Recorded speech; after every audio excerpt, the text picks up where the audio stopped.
Salam sejahtera Malaysia, denyut nadi suara rakyat bergema di channel ini. Terima kasih kerana bersama-sama dalam channel ini untuk mendapatkan berita-berita dan ulasan-ulasan terbaik untuk seluruh rakyat Malaysia. Bagi anda yang pertama kali bersama-sama dalam channel ini, sila tekan butang subscribe, like dan share. Malaysia kita punya, cintai Malaysiaku, kita jaga kita. Sekali lagi, bagi anda yang pertama kali, sila tekan butang subscribe, like dan share. Kita mulakan berita menarik hari ini. Salam sejahtera Malaysia, denyut nadi suara rakyat bergema di channel ini. Berita terkini daripada malaysiakini.com 12 April 2024. Selar Menteri Bodoh, Akmal patut tunjuk teladan baik, kata pemuda DAP. Ketua Pemuda UMNO Dr. Muhammad Akmal Saleh sepatutnya menunjukkan teladan sebagai pemimpin muda dan tidak menunjukkan perangai tidak matang seperti kata mengata. Demikian kata daripada Ketua Pemuda DAP Dr. Kelvin Yee pada hari ini, yang berkata Akmal sepatutnya membawa hujah matang atau kritikan yang membina dalam perbincangan mengenai kontroversi stoking Allah baru-baru ini. Katanya, sebagai pemimpin muda, Ketua Pemuda UMNO sepatutnya menunjukkan contoh yang baik di dalam politik dan tidak menunjukkan sikap yang tidak matang dengan mencerca walaupun tidak bersetuju dengan tindakan seseorang menteri dalam kerajaan. Katanya, sama ada kita bersetuju atau tidak dengan tindakan atau kenyataan yang diperkatakan, sebagai seorang pemimpin muda, beliau sepatutnya membawa hujah yang wajar dan matang ke atas meja yang sama ada untuk menyangkal kenyataan itu atau untuk menambah kritikan membina pada isu yang dihadapi, katanya pada satu kenyataan baru-baru ini. Yee yang juga adalah ahli Parlimen Bandar Kuching merujuk kepada kenyataan daripada Dr. Akmal di Facebook beliau awal hari ini yang menafikan kempen boikot yang diperjuangkannya telah memburukkan ekonomi. Sebaliknya, kata Akmal, kemerosotan ekonomi adalah kerana adanya menteri bodoh seperti Menteri Perumahan dan Kerajaan Tempatan Ngah Korming yang memimpin DAP. Semalam, Ngah Korming pada hantaran di X berkata, pekerja tempatan menderita akibat pemboikotan yang diseru oleh pihak tidak bertanggungjawab. Katanya, jangan sesekali masuk dalam perangkap penghasut. Negara kita memerlukan usaha semua pihak untuk membangunkan ekonomi negara, katanya dalam kenyataan itu. Sementara itu, Yee berkata, budaya politik negara tidak boleh merundung ke tahap kata mengata. Tambahnya, berhujah soal dasar dengan dasar, usulkan dengan cadangan yang lebih baik, berbincang dengan wacana yang matang, katanya. Tambahnya lagi, barulah politik kita boleh matang dan benar-benar menambah nilai kepada masyarakat kita, katanya dalam kenyataan itu. Sebelum ni, Akmal menyeru boikot terhadap KKMAT berhubung isu stoking Allah dan terhadap produk usahawan kosmetik Alif Sukri selepas video hari raya yang terakhir itu dianggap tidak menghormati kesucian Ramadan. Pada bulan lalu, imej stoking yang mengandungi kalimah Allah yang dijual di cawangan KKMAT Bandar Sunway telah tular di media sosial mencetuskan kekecohan. KKMAT segera memohon maaf kepada semua pelanggannya, khususnya masyarakat Islam, dan menghentikan penjualan stoking tersebut. Walaupun telah memohon maaf, Akmal bertegas bahawa boikot terhadap KKMAT mesti diteruskan. Pada Mac yang lalu, Chai dan isterinya Lo Siu Mui selaku pengarah telah pun diheret ke Mahkamah Session Shah Alam dan didakwa dengan pertuduhan sengaja melukakan perasaan orang Islam. Mereka mengaku tidak bersalah dan mohon untuk dibicarakan.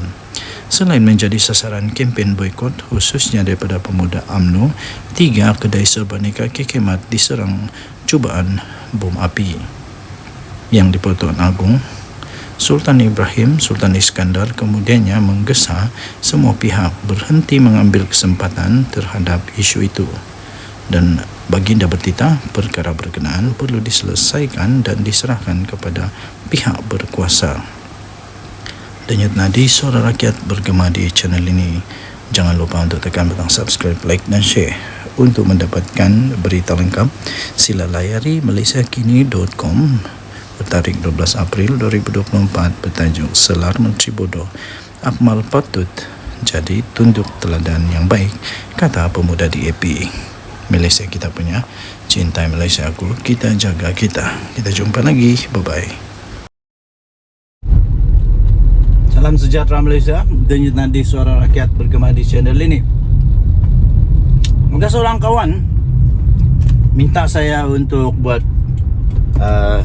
ulasan tentang statement daripada Razi Jidin yang dia perli Rafizi Ramli supaya bersaralah sebab konon-konon ekonomi Malaysia sekarang tak berapa nak bagus. Pertama sekali, saya tidak setuju dengan Razi Jidin kerana apa yang disebut oleh Razi Jidin bagi saya tak semestinya berfakta. Sebab sekarang yang kita lihat faktanya ialah ekonomi Malaysia sekarang memang dalam keadaan yang baik, yang bagus, dalam proses untuk dipulihkan. At least dalam proses dipulihkan, bukanlah tak pulih-pulih. Ini baru masuk tahun kedua Pakatan Harapan menjadi kerajaan di bawah pimpinan Perdana Menteri yang hebat kita sekarang ini, Datuk Seri Anwar Ibrahim, dan Menteri Ekonomi pastinya Rafizi Ramli, yang memang dalam usaha untuk menyelesaikan banyak masalah ekonomi yang ditinggalkan oleh kerajaan-kerajaan yang dulu itulah. Jadi saya nak bagi ulasan pertama, kalaulah Razi Jidin suruh minta Rafizi untuk bersara, mesti ada orang yang boleh ganti. Boleh tak, soalannya, boleh tak Razi Jidin berikan seorang nama, satu nama atau banyak nama, siapa-siapa lah yang boleh ganti tempat Rafizi? Siapa? Contohlah, katalah contoh Razi Jidin rasa bila dia cakap macam tu, contoh Rafizi tak sesuai, tak pandai lah. Adakah orang yang lebih pandai dari dia di dalam Perikatan Nasional? Adakah? Siapa di dalam Perikatan Nasional? Takkanlah Razi Jidin nak jadi Menteri Ekonomi. Razi Jidin adakah kaki nak jadi Menteri Ekonomi? Sedangkan menurut data yang diperolehi seperti yang dibalas semula oleh Rafizi Ramli, indeks pembelajaran Malaysia sekarang ketinggalan dibandingkan dengan Singapura. Sejak bila dia ketinggalan? Sejak Razi Jidin jadi Menteri Pendidikan. Razi Jidin kan nak dibagi jadi Menteri Ekonomi. Entah silap hari bulan Malaysia jatuh, ketinggalan 20 tahun pula dari segi ekonomi. Jadi siapa yang Razi Jidin mau cuba untuk calonkan? Dia mau calonkan siapa? Hamzah Zainuddin? Atau dia mau calonkan sendiri Muhyiddin Yassin, Perdana Menteri yang disebut-sebut oleh ramai penganalisis politik atau ialah musuh-musuh Perikatan Nasional yang dikatakan bahawa dialah jadi Perdana Menteri paling gagal dalam sejarah? Takkan kita nak tengok Muhyiddin pula? Atau Razi Jidin nak cuba untuk calonkan pula Tok Guru Hadiawang?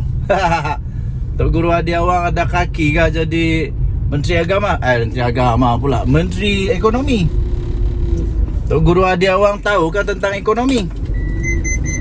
Tahukah tentang ekonomi?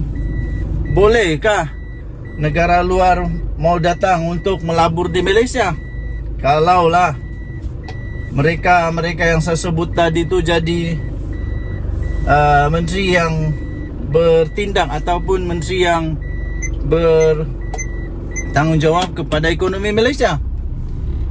Sekurang-kurangnya sekarang setiap kali sebut tentang pelaburan daripada negara luar, sekurang-kurangnya sekarang kita tahu bahawa pelabur-pelabur sekarang ini berminat dengan negara Malaysia untuk melabur. Sampai dah berapa puluh bilion. Dah sampai 100 bilion kah? Tak pasti sangatlah.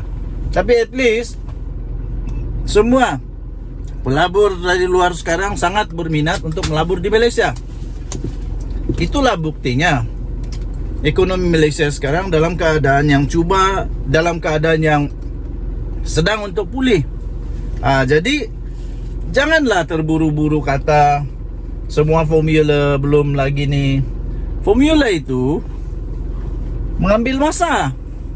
Razi Jidin kena faham, untuk membangun, untuk memulihkan ekonomi negara bukan perkara yang mudah. Apatah lagi kalau ekonomi yang mau dipulihkan itu sudah teruk dengan berapa triliun, kalau saya tidak silap triliun hutang negara Malaysia. Bila Datuk Seri Anwar Ibrahim jadi Perdana Menteri, dia ambil dia tak sangka rupa-rupanya kerajaan Malaysia hutang dia lebih teruk daripada apa yang dia sangka. Jadi tenanglah. Pertama, siapa yang Razi Jidin mau cuba untuk tonjolkan kalaulah dia suruh Rafizi untuk berhenti jadi menteri? Kedua, waktu Menteri Ekonomi zaman Perikatan Nasional Muhyiddin Yassin, kalau dibanding dengan Rafizi, mana lebih bagus? Siapa lebih bagus? Siapa yang lebih ada praktikal, bukan teori saja tapi praktikal dalam penyelesaian masalah. Sekarang ini dengan hasilnya padu, saya percaya 2-3 tahun dari sekarang rakyat Malaysia akan menuai kecemerlangan. Bukan saja kerajaan, tapi rakyat Malaysia akan menuai kecemerlangan apabila padu ini akan memacu ekonomi negara Malaysia, hasil daripada kajian-kajian dan seterusnya pelaksanaan. Kita bagi masa kepada kerajaan ini. Kesimpulannya, pertama, Razi Jidin dia tak faham apa yang dia cuba untuk cakap, sebab dia bukan pakar ekonomi. Dia tak pernah pegang tentang ekonomi. Yang dia tahu adalah dia pernah jadi Menteri Pendidikan.